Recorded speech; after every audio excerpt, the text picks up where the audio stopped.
రోమాపత్రిక 2వ అధ్యాయం 1వ వచనం నుంచి 16వ వచనం వరకు. కాబట్టి తీర్పు తీర్చు మనుష్యుడా, నీవెవడవైనను సరే నిరుత్తరుడవై ఉన్నావు. దేని విషయములో ఎదుటివానికి తీర్పు తీర్చుచున్నావో దాని విషయములో నీవే నేరస్తుడవని తీర్పు తీర్చుకుంటున్నావు. ఎలయనగా తీర్పు తీర్చు నీవును అట్టి కార్యములనే చేయుచున్నావు కావా? అట్టి కార్యములు చేయువారి మీద దేవుని తీర్పు సత్యమును అనుసరించినదే అని ఎరుగుదము. అట్టి కార్యములు చేయువారికి తీర్పు తీర్చు వాటినే చేయుచున్న మనుష్యుడా, నీవు దేవుని తీర్పు తప్పించుకుందువని అనుకుందువా? లేదా దేవుని అనుగ్రహము మారు మనసు పొందుటకు నిన్ను ప్రేరేపించుచున్నదని ఎరుగక ఆయన అనుగ్రహ ఐశ్వర్యమును సహనమును దీర్ఘశాంతమును తృణీకరించుదువా? నీ కాఠిన్యమును మార్పు పొందని నీ హృదయమును అనుసరించి ఉగ్రత దినమందు, అనగా దేవుని న్యాయమైన తీర్పు బయలుపరచబడు దినమందు నీకు నీవే ఉగ్రతను సమకూర్చుకొంచున్నావు. ఆయన ప్రతివానికి వాని వాని క్రియల చొప్పున ప్రతిఫలమిచ్చును. సత్క్రియను ఓపికగా చేయుచు మహిమను ఘనతను అక్షయతను వెదుకువారికి నిత్యజీవమునిచ్చును. అయితే భేదములు పుట్టించి సత్యమునకు లోబడక దుర్నీతికి లోబడి వారి మీదకి దేవుని ఉగ్రతయు రౌద్రమును వచ్చును. దుష్కార్యము చేయు ప్రతి మనుషుని ఆత్మకు మొదట యూదునికిని గ్రీసు దేశస్థునికి కూడా శ్రమయు వేదనయు కలుగును. సత్క్రియ చేయు ప్రతివానికి మొదట యూదునికి గ్రీసు దేశస్థునికి కూడా మహిమయు ఘనతయు సమాధానమును కలుగును. దేవునికి పక్షపాతం లేదు. ధర్మశాస్త్రం లేక పాపం చేసిన వారందరూ ధర్మశాస్త్రం లేకయే నశించెదరు. ధర్మశాస్త్రము కలిగిన వారై పాపం చేసిన వారందరూ ధర్మశాస్త్రానుసారముగా తీర్పు నొందుదురు. ధర్మశాస్త్రము వినువారు దేవుని దృష్టికి నీతిమంతులు కారుగాని ధర్మశాస్త్రమును అనుసరించి ప్రవర్తించువారే నీతిమంతులుగా ఎంచబడుదురు. ధర్మశాస్త్రము లేని అన్యజనులు స్వాభావికముగా ధర్మశాస్త్ర సంబంధమైన క్రియలను చేసిన ఎడల వారు ధర్మశాస్త్రము లేనివారైనను తమకు తామే ధర్మశాస్త్రమైనట్లున్నారు. అటివారి మనస్సాక్షి కూడా సాక్ష్యమిచ్చుచుండగాను వారి తలంపులు ఒకదాని మీద ఒకటి తప్పు మోపుచు లేక తప్పు లేదని చెప్పుచుండగా ధర్మశాస్త్రము తమ హృదయమందు వ్రాయబడినట్లు చూపుచున్నారు. దేవుడు నా సువార్త ప్రకారము యేసుక్రీస్తు ద్వారా మనుషుల రహస్యములను విమర్శించు దినమందు ఇలాగ జరుగును. మొదటి అధ్యాయంలో పౌలు అన్యజనులకు దేవుని యందు విశ్వాసం ఉంచని వారి విషయంలో వారిని గురించి 20వ వచనంలో చెప్పాడు. ఆయన అదృశ్య లక్షణములు అనగా నిత్యశక్తియు దేవత్వమును జగత్ ఉత్పత్తి మొదలుకొని సృష్టింపబడిన వస్తువులను ఆలోచించుట వలన తేటపడుచున్నవి కనుక వారు నిరుత్తరులై ఉన్నారు. అంటే అన్యజనులైన వారు దేవుని ధర్మశాస్త్రం లేకుండా దేవుని గురించిన అవగాహన లేనటువంటి వారు కూడా సృష్టి అంతటిలో కూడా ఆయన అదృశ్య లక్షణములు నిత్యశక్తి దేవత్వాన్ని తెలియపరిచేటువంటి అనేకమైనటువంటి సూచనలు దేవుడు మన ఎదుట కళ్ళ ముందు ఉంచి ఉండగా నిజమైన దేవుని గురించి తెలుసుకొనగలగటానికి కావలసినటువంటి అవకాశాలన్నీ దేవుడు తెరిచి ఉండగా ఆయన యందు నిజమైనటువంటి దేవుడిని వెతికి ఆయన తెలుసుకోవాలనేటువంటి ప్రయాసం లేకపోతే ఇచ్ఛను ఎవరైతే కనపరచలేదో వారందరూ కూడా దేవుని ఎదుట అంటే దోషులుగా తీర్పు తీర్చబడతారు. కనుక వారు నిరుత్తరులైనారు. అంటే ఇంకా వారి దగ్గర ఇంకేమీ కూడా దేవుడు అవకాశం ఇవ్వకుండా విడిచిపెట్టబడలేదు కనుక వారు తీర్పులోనికి వస్తారు అని చెప్తున్నాడు. అలాగే 2వ అధ్యాయంలో యూదులను గురించి చెప్తున్నాడు. ఇక్కడ ఏం చెప్తున్నారంటే, కాబట్టి తీర్పు తీర్చు మనుషుడా, నీవు ఎవడవైనాను సరే నిరుత్తరుడవైనావు.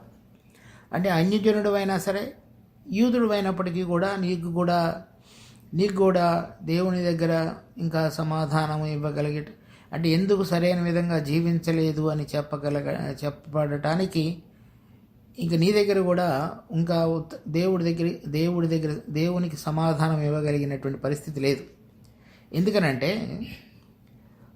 దేని విషయంలో ఎదుటివానికి తీర్పు తీర్చుచున్నావో దాని విషయంలో నీవే నేరస్తుడు అని తీర్పు తీర్చుకుంటున్నావు. యూదులు దేవుని ఎరిగిన వారమని దేవుని యొక్క ధర్మశాస్త్రము మరి మూలోపదేశాలన్నీ కూడా వాళ్ళకి మూల సూక్తులన్నీ కూడా దేవుడు వారికి అనుగ్రహించున్నాడని, వారి జీవితం అన్యజనుల కంటే మరి మెరుగైనదని వారు ఎరిగి, దేవుడు లేని వారి విషయంలో వారు తీర్పు తీర్చి వారు దేవునికి దూరంగా ఉన్నారనేటువంటి చులకన భావంతో వారు ప్రవర్తించేవారు. మరి దేవుని యొక్క ధర్మశాస్త్రాన్ని ఎరిగి దేవుడు కోరినటువంటి విధంగా జీవించకపోయినట్లయితే, వారికి జ్ఞానం కలిగి ఉన్నప్పటికీ కూడా ఆ జ్ఞానం ఆధారంగా, అంటే ఏదైతే దేవుడు వారికి తెలియజెప్పాడో దానికి అనుసారంగా కనుక వారు జీవించకపోయినట్లయితే వారు కూడా తీర్పులోనికి వస్తారనేటువంటిది ఈ అధ్యాయంలో ఇప్పుడు మనం చదివిన వాక్య భాగంలోని సారాంశం. కనుక ఎవరైనా సరే, 2వ వచనం, అట్టి కార్యములు చేయువారి మీద దేవుని తీర్పును సత్యమును అనుసరించినదే అని ఎరుగుదుము. అంటే ఎవరైనా సరే దేవుని యొక్క దైవత్వాన్ని, అదృశ్య లక్షణములు, సృష్టిలో కనబడుతున్న అనేకమైనవి చూచి ఆయనని గనక ఎరగకపోయినట్లయితే వారు నిజమైన విధంగా తీర్పులోనికి వస్తారనేటువంటిది సత్యమే. అట్టి కార్యములు చేయువారికి తీర్పు తీర్చుచు వాటినే చేయుచున్న మనుషుడా, నీవు దేవుని తీర్పును తప్పించుకొని అనుకుందువా. అంటే వాళ్ళు దేవుడిని ఎరగకుండా ఎటువంటి అవినీతి కార్యములు, దేవుని యొక్క నియమానికి భిన్నమైనటువంటి కార్యములు జరిగించుతూ జీవించుతున్నారు కనుక అటువంటి కార్యములను నీవు కూడా చేసినట్లయితే నీవు దేవుని యొక్క జ్ఞానాన్ని లేకపోతే న్యాయశాస్త్రాన్ని, ధర్మశాస్త్రాన్ని ఎరిగినప్పటికీ కూడా అలా జీవించేవాడుగా ఉన్నావు కనుక నీవు కూడా తీర్పులోనికి వస్తావు అనేటువంటిది ఈ అధ్యాయంలో పౌలు యూదులకు కూడా చెప్తున్నాడు. అలా కాకుండా 4వ వచనంలో, లేదా దేవుని అనుగ్రహము మారు మనసు పొందుటకు నేను ప్రేరేపించుతున్నదని ఎరుగక ఆయన అనుగ్రహ ఐశ్వర్యమును, సహనమును, దీర్ఘశాంతమును తృణీకరించుదువా. మరి ఇప్పటి వరకు ధర్మశాస్త్రం ఇవ్వబడినప్పటికీ నువ్వు సరైన విధంగా కనుక ధర్మశాస్త్రానుసారంగా నడిచి నీతిమంతుడిగా దేవుని దృష్టిలో కనుక నిలబడపోయినట్లయితే, ఇప్పుడు నీకు యూదుడుగా ఉండి ఆ దేవుని యొక్క ధర్మశాస్త్రాన్ని అనుగ్రహించి సరైన విధంగా జీవించిన దాని కొరకై మారు మనసు కనుక పొందినట్లయితే అది వేరుగా ఉంటుంది. అలా కనుక లేకపోతే మీరు ఇంతవరకు ఆయన వైపు తిరగలేదు కాబట్టి మీ ఎడలు చూపించినటువంటి కృపా మహదైశ్వర్యం లేక అనుగ్రహ ఐశ్వర్యం, సహనము, దీర్ఘశాంతము, అంటే ఇంతవరకు మీ మీద తీర్పు తీసుకొని రాబడని దానిని నీవు తృణీకరించేవాడుగా ఉంటావు. ఇప్పుడైనా సరే మారు మనసు పొంది నేను ధర్మశాస్త్రంలో ఏ విధంగా రాయబడినదో ఆ విధంగా నేను జీవించి ఆ ధర్మశాస్త్రంలో రాయబడి ఉన్నటువంటి విషయాల వెనక ఉన్న ఆత్మ సంబంధమైన మూలం ప్రభు అయిన యేసుక్రీస్తు వైపు కనుక నేను తిరగగలగాలి అనేటువంటిది నీకు అర్థం కాకపోయినట్లయితే నువ్వు దేవుని యొక్క అనుగ్రహం చూపించుటలో ఐశ్వర్యతను లేకపోతే ఆయన దీర్ఘశాంతాన్ని నీవు తృణీకరిస్తున్నావు. 5వ వచనం, నీ కాఠిన్యమును మార్పు పొందని నీ హృదయమును అనుసరించి ఉగ్రత దినమందు, అనగా దేవుని న్యాయమైన తీర్పు బయలుపరచబడి దినమందు నీకు నీవే ఉగ్రతను సమకూర్చుకుంటున్నావు. ఒకవేళ నువ్వు మారు మనసు పొందకపోయినట్లయితే ఇప్పుడైనా సరే, అంటే ధర్మశాస్త్రానుసారంగా ఏ విధంగా జీవించాలో ఆ విధంగా కనుక జీవించినట్లయితే అంతరంగంలో నీకు వెలుగు అనుగ్రహించబడి ఆ ధర్మశాస్త్రంలో రాయబడిన విషయాల ద్వారా నిజమైన దేవుణ్ణి వెతికి ఆ ప్రకారంగా జీవించగలిగేటువంటి అనుభవాన్ని కనుక నువ్వు దృఢీకరించినట్లయితే మరి దేవుని యొక్క ఉగ్రత నీ మీదకి రాబోతున్నది అని చెప్తున్నాడు. 6వ వచనం, ఆయన ప్రతివానికి వాని క్రియల చొప్పున ప్రతిఫలం ఇచ్చును. సో మొదటి అధ్యాయంలో అన్యజనులు ఏ విధంగా తీర్పులోనికి వస్తారో, అదే 2వ అధ్యాయంలో ధర్మశాస్త్రం తెలుసుకొని కూడా ఆ విధంగా వారు జీవించలేదు కనుక వారు కూడా తీర్పులోనికి వస్తారు. కాబట్టి ఇద్దరికీ కూడా వాని క్రియల చొప్పున దేవుడు ప్రతిఫలం ఇచ్చేటువంటి వాడుగా ఉన్నాడు. 7వ వచనం, సత్క్రియను ఓపికగా చేయుచు మహిమను, ఘనతను, అక్షయతను వెతుకు వారికి నిత్యజీవం ఇచ్చును. సో యూదులు కానివ్వండి, అన్యజనులు కానివ్వండి, ఎవరైనా సరే సత్క్రియను ఓపికగా చేయుచు మహిమను, ఘనతను, అక్షయతను వెతుకువారికి నిత్యజీవం ఇచ్చును. సో ఎవరైతే ఈ విధంగా దేవుని యొక్క మహిమను, అంటే క్షయం కాకుండా ఉన్నటువంటి అక్షయమైనటువంటి దేవుడిని వెతికి దానిని గనక చూసినట్లయితే, అది వెతుకు అన్నట్లయితే నిత్యజీవం అనుగ్రహించడం. ఉదాహరణకి కొర్నేలియస్ అంటే అపోస్తుల కార్యం 10వ అధ్యాయంలో చూస్తాం. అతడు అన్యుడు, కానీ సత్క్రియలు చేయుచుండడం ద్వారా ఆ సత్క్రియలు అతని దేవుని సన్నిధికి చేరి మరి అతడు నిత్య జీవం అనేటువంటి మార్గాన్ని పొందగలిగేటట్లుగా పేతురుని అతని దగ్గరికి పంపించాడు. మరి పాత నిబంధనలు కూడా ఎవరెవరైతే ఆ విధంగా నిజమైన విధంగా వెతుకుతూ వచ్చారో, షేబా దేశపు రాణి సొలొమోను ద్వారా దేవుని యొక్క నిత్య జీవాన్ని వెతుకుతూ వచ్చింది. ఆ విధంగా తెలుసుకునే విధంగా పాత నిబంధనలో కానీ క్రొత్త నిబంధనలో కానీ దేవుడు అనేకమైనటువంటి మార్గాలు ప్రతి ఒక్కరికి కూడా తెరిచి ఉంచాడు. కనుక మరి పాత నిబంధనలో కూడా ధర్మశాస్త్రం లేకపోయినప్పటికీ ఎవరెవరైతే సత్క్రియలన్నిటినీ ఓపికగా జరిగించి మరి నిజమైన అక్షయుడు దేవుడిని వెతికి ఉన్నారో వారందరికీ కూడా ప్రత్యక్షమై మరి ఆ దినాలలో అవసరమైన రీతిలో వారితో వ్యవహరించి వారికి నిత్య జీవం అనేటువంటి దాన్ని కూడా దేవుడు ప్రసాదించాడు, ప్రభువు రాకమునుపు కూడా. 8వ వచనం, అయితే భేదములు పుట్టించి సత్యమునకు లోబడక దుర్నీతికి లోబడి వారి మీదకి దేవుని ఉగ్రతయు రౌద్రమును వచ్చును.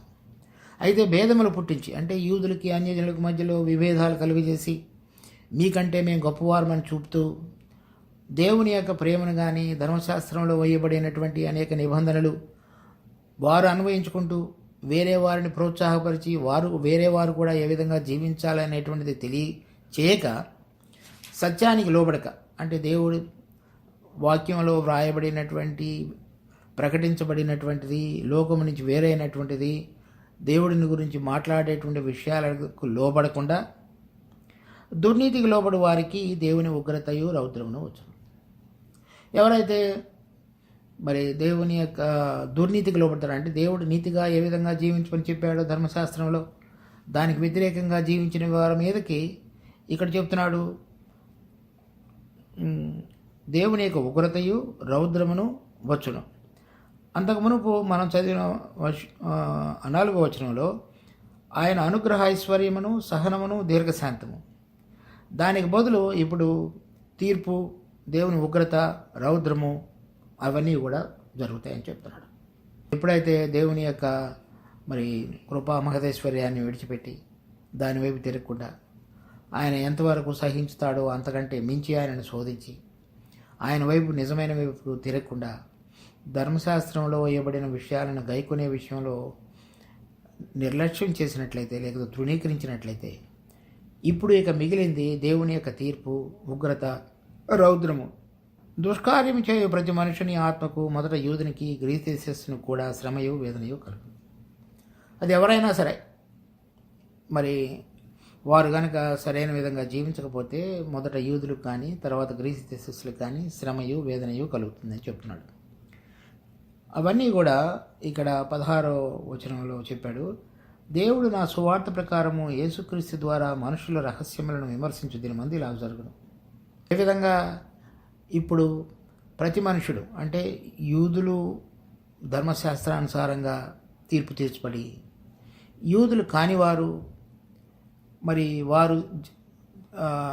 వారికి తెలియపరచబడినటువంటి విషయాల ఆధారంగా వారి జీవితాలు కనుక లేకపోయినట్లయితే మరి ప్రభు తీర్పు తీర్చేటువంటి దినమందు ఇద్దరి హృదయాలలో ఉన్నటువంటి ఆలోచనలన్నింటినీ కూడా వెలుపలికి తీసుకుని వచ్చి వారి జీవించిన దానిని బట్టి ఇద్దరికీ తీర్పు తీర్చేటువంటి వాడుగా ఉన్నాడు. 11వ వచనం, దేవునికి పక్షపాతం లేదు. అంటే యూదుడు కాబట్టి నేను మొట్టమొదటి నుంచి అబ్రహాముతో నిబంధన చేసి నేను ఏర్పరచుకున్నాను కాబట్టి నీకు ప్రత్యేకమైన విధంగా తీర్పు తీరుస్తాను అనేటువంటి విధంగా దేవుడు చెప్పడు. ధర్మశాస్త్రం లేక పాపం చేసిన వారందరూ ధర్మశాస్త్రం లేకయే నశించెదరు. ధర్మశాస్త్రం కలిగిన వారై పాపం చేసిన వారందరూ ధర్మశాస్త్రానుసారముగా తీర్పు నొందుదురు. ఎవరికైతే ధర్మశాస్త్రం ఇవ్వబడిందో దాని ప్రకారంగా వారు జీవించలేదు, దాని ప్రకారంగా వారికి దేవుడు తీర్పు తీర్చేటువంటి వాడు ఎన్నాడు. తర్వాత 13వ వచనం, ధర్మశాస్త్రము వినువారు దేవుని దృష్టికి నీతిమంతులు కారు కానీ ధర్మశాస్త్రమును అనుసరించి ప్రవర్తించువారే నీతిమంతులుగా ఎంచబడతారు. ద్వితీయోపదేశకాండం 6వ అధ్యాయంలో మనం చదివినట్లుగా మీరు ఈ క్రియలు చేసిన ఎడల మీకు నీతి కలుగును. అదే ఇక్కడ కూడా చెప్తున్నాడు. ఇక్కడ ధర్మశాస్త్రం వినువారుగా మాత్రమే కాదు, తెలుసుకున్నవారు మాత్రం కాదు, దానిని అనుసరించి జీవించువారు మాత్రమే, ప్రవర్తించువారు మాత్రమే దేవుని ఎదుట మరి పాత నిబంధన కాలంలో కూడా వారు నీతివంతులుగా ఎంచబడతారు అని చెప్పబడుతుంది.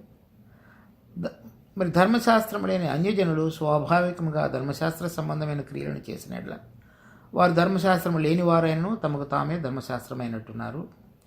అట్టివారి మనస్సాక్షి కూడా సాక్ష్యం ఇచ్చుచుండగా వారి తలంపులు ఒకదాని మీద ఒకటి తప్పు మోపుచు లేక తప్పు లేదని చెప్పుచుండగా ధర్మశాస్త్రము తమ హృదయములయందు వ్రాయబడినట్టు చూపుచున్నారు. ఎవరైతే యూదులుగా ఉన్నారో వారందరికీ ఏం చెప్తున్నాడు?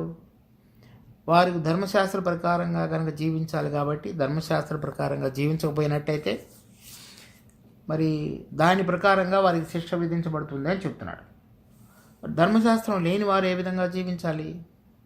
మరి దేవుని యొక్క అదృశ్య లక్షణములు, దైవత్వాన్ని గురించినటువంటి అనేకమైనటువంటి నిదర్శనములు సృష్టిలో కనబడుతుండగా వారి యొక్క మనస్సాక్షి కూడా వారి తలంపులు కానివ్వండి, వారి క్రియలు కానివ్వండి, వారి మనస్సాక్షి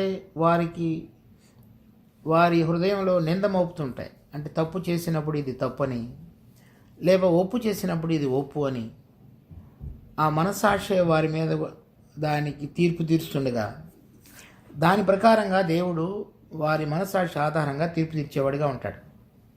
దేవుడుని ఎరగక మునుపు అవిశ్వాసులుగా ఉన్నటువంటి సమయంలో మనం కూడా నిజమైనటువంటి దేవుడిని ఎరగకపోయినప్పటికీ ఏ విధంగా తప్పు చేసినప్పుడు మనం తప్పు చేశామనేటువంటిది మన మనస్సాక్షి మనకి గద్దిస్తున్నదో, లేక మనం సరైన విధంగా చేసినప్పుడు ఏదైనా ఒక సత్క్రియ చేసినప్పుడు మన మనస్సాక్షి మనకి సమాధానం, ఆనందాన్ని కలుగజేస్తున్నదో, దానికి ఆధారంగా మనం దేవుని ఎదుట నిలబడినప్పుడు అవిశ్వాసిగా చనిపోయిన వాళ్ళ విషయంలో దేవుడు మరి ప్రభువును అంగీకరించిన దానికి, అంగీకరించకుండా అంతకు మునుపు ఏదైనా సరే ఎవరైనా నేను మంచిగా జీవించానని చెప్పినట్లయితే అనేక విషయాలలో వారి మనస్సాక్షి వారి మీద నేరం మోపిన దానికి అనుసారంగా దేవుడు తీర్పు తీర్చేవాడుగా ఉన్నాడు.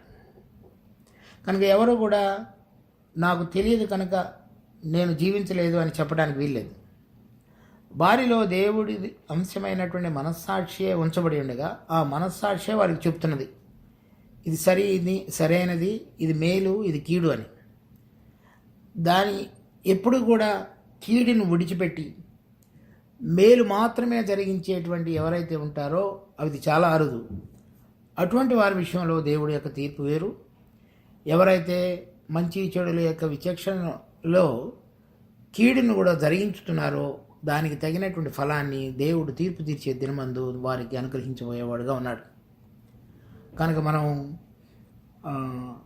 ఎవరైతే అవిశ్వాసులుగా ఉన్నారో వారి ప్రవర్తన విషయంలో మొదటి అధ్యాయంలో చూసాం దేవుడు ఏ విధంగా తీర్పు తీరుస్తాడు. రెండవ అధ్యాయంలో యూదుల గురించి చూస్తున్నాం. ఇప్పుడు విశ్వాసులని పిలువబడేటువంటి మన విషయంలో కూడా మనం చూసుకోవాల్సింది ఏంటంటే, మనం ప్రభువు అయిన యేసుక్రీస్తును అంగీకరించిన తరువాత మన హృదయంలో ఉన్నటువంటి తలంపులు, ఆలోచనలు అన్నిటినీ కూడా ఏ విధంగా దేవుడు మరి ఆ దినమున వెలుపలికి తీసుకొచ్చి చక్కగా తీర్పులోని తీసుకొస్తాడనేటువంటి అంశాన్ని మనం గుర్తెరిగి సత్క్రియను ఓపికగా చేసే విషయంలో మన క్రైస్తవత్వంలో మనం తెలుసుకున్నట్టు మాత్రమే కాకుండా ఇప్పుడు నిజమైన దేవుడిని ఎరిగిన వారంగా ఆత్మచేత నడిపించబడి మనలో ఉన్నటువంటి మనస్సాక్షి మన ఆత్మ ద్వారా ఎప్పుడు కూడా మన మీద నింద మోపకుండా దేవుని యొక్క కృపచేత, ఆయన యొక్క ఆత్మచేత నడిపించబడినప్పుడు మాత్రమే మనం తీర్పులోనికి రాకుండా ఉండగలుగుతాం. ఆ విషయాన్ని మనం గుర్తుంచుకోవాలి. అందుచేత పాత నిబంధనలో కూడా మరి దావీదు 19వ అధ్యాయం కీర్తనలో చెప్తున్నాడు, నా హృదయ ధ్యానమును, నా నోటి మాటను నీకు అంగీకారములగును గాక. అంటే అతనికి అంత సూక్ష్మమైనటువంటి విధంగా దేవుడిని వెంబడించినటువంటి మనసు కలిగిన వాడు. అంటే ఏ విషయంలో కూడా మనస్సాక్షి తనను నిందారోపణ చేయకుండా జీవించాలనేటువంటి ఆలోచన కలిగిన వాడు. పౌలు మరి అపోస్తుల కార్యం 26వ అధ్యాయంలో చెప్తున్నాడు, మేము దేవుని ఎదుటను మనుషుల ఎదుటను మంచి మనస్సాక్షి కలిగి నడుచుకొనిచున్నాం. కనుక మన మనస్సాక్షి మన మీద ఏమాత్రం కూడా నేరం మోపకుండా మన ఆలోచనల విషయంలో సరైన విధంగా కనుక మనం నడుచుకోగలిగితే విశ్వాసులంగా, మరి ఇది చెప్పబడినటువంటి అంశం అన్యులకు, యూదులకు అయినప్పటికీ కూడా విశ్వాసులైన మనకు కూడా మనం ఏ విధంగా దేవుని ఎదుట నిలబడతామనేటువంటి అంశాన్ని మనం పరీక్షించుకోవాలి. తర్వాత 1 కొరింథీ 4వ అధ్యాయం మొదటి 4 వచనాల్లో కూడా పౌలు చెప్తున్నాడు, మరి దేవుడు తీర్పు తీర్చేటువంటి దినమందు నేను ఏ విధంగా జీవించాననేటువంటిది హృదయంలోని రహస్యములన్నీ కూడా వెలుగులోనికి తీసుకొని రాబడతాయని. కనుక మనం ఏ విషయంలో కూడా అన్యులు కానివ్వండి, యూదులు కానివ్వండి, వారికి కలిగినటువంటి పరిజ్ఞానాన్ని బట్టి దేవుడు తీర్పు తీర్చేవాడుగా ఉన్నాడు.